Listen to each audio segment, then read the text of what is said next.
Hey guys, it's FanaticGuide, and today I'm going to show you how to disable HDCP on your PS4 or PS5. Now, what does HDCP stand for?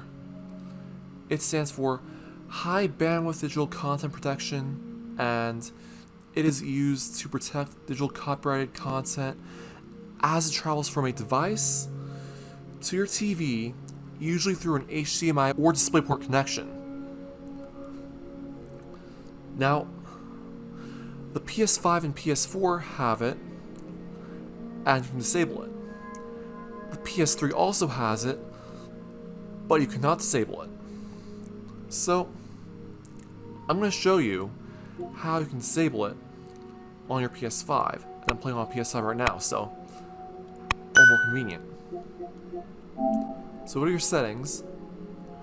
Now go to System, HDMI, and go to Enable HDCP, and flip that switch, and you see I already have it disabled right now. If it were enabled, the screen will be black and boring. So I thought I'd share that with you right now. Anyway,